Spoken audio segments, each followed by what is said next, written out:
1930, the Great Depression. The worst time in history to open a grocery store. He opened one anyway. It started with a belief that grocery shopping could be better, cleaner, friendlier, more dependable. From that belief, one company built a model that now generates nearly $60 billion in annual sales. This is Publix, and we're going to analyze exactly how it works through the IFAL Business Model Framework. The year is 1930. The United States is in the Great Depression, and George W. Jenkins opens a grocery store in Winter Haven, Florida. By 1940, he opens what people call a food palace, a supermarket ambitious enough to seem almost impossible for its time. Fast forward to today, more than 1,400 stores, 260,000 employees, and $59.7 billion in retail sales in 2024, the largest employee-owned company in the United States. At first, this looks like a standard grocery retailer, but look closer. Publix serves families managing weekly baskets, working professionals who need convenience, older shoppers who value real service, and consumers who care deeply about fresh food. What are all these customers really paying for?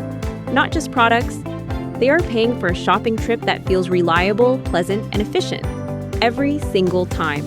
And this is where things change. Grocery retail is full of functional substitutes. Any store can sell milk, bread, or cereal. What makes Publix more defensible is how the shopping trip feels. Not only what is sold, clean, organized stores, friendly service reinforced by employee ownership, strong, fresh department, one-stop convenience including pharmacy, and private label products that balance quality and value. The advantage isn't a tactic, it's the system. Now consider the distribution model. Publix didn't try to be everywhere. It chose depth over breadth, concentrating its footprint in the American Southeast rather than stretching thin across the country. That decision creates compounding advantages: stronger brand recall in communities, more efficient replenishment, and above all, habitual shopping patterns. In grocery, habit is powerful. The closer, easier, and more dependable the store feels, the stronger the recurring demand. But the store is just one layer. Publix also participates in digital ordering, curbside pickup, and delivery, extending convenience without abandoning its store-centric identity. And within each store, higher value categories like bakery, deli, prepared foods, and pharmacy strengthen the revenue per trip. This is where the model becomes scalable. Each channel reinforces the others, and each store becomes more than a sales point. It's a fulfillment asset, a brand experience hub, and a loyalty engine. No grocer creates value in isolation. Publix's ability to deliver its customer promise depends entirely on what happens upstream.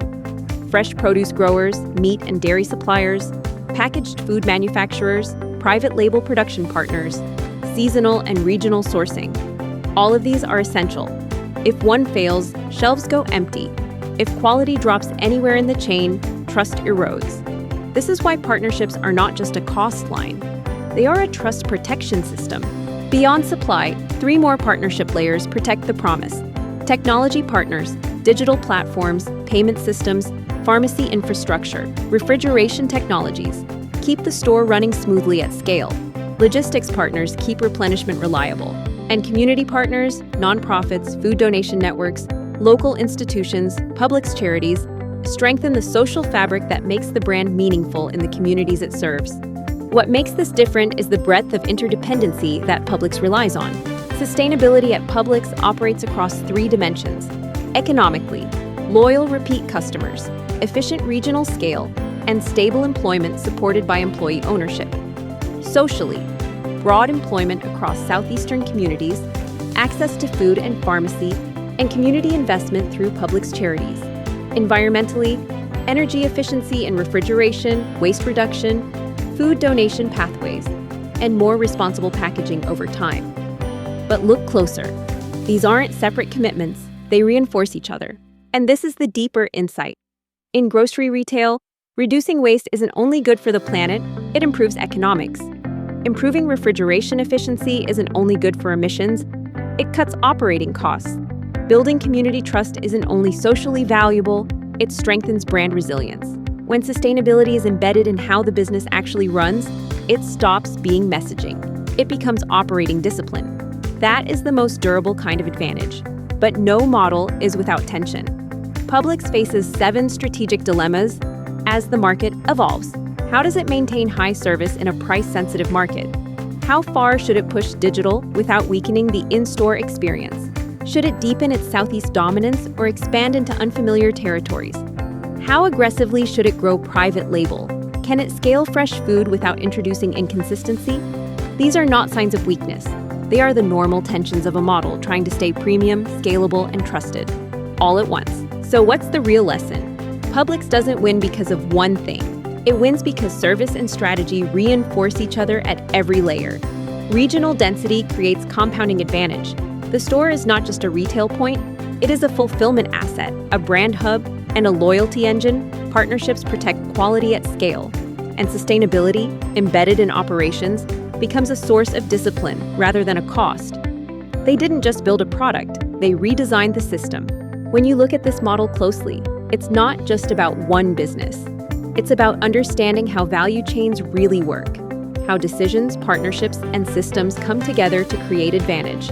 That's exactly what the Foundation Certificate in Agribusiness Value, Chains by Avila University, powered by IFAL, is designed to help you build. A practical understanding of how real agribusiness systems operate, so you can think, decide, and lead with clarity. If you want to move from observing these models to actually understanding and applying them, visit ifal.ac. Like, share, and subscribe for more agribusiness insights.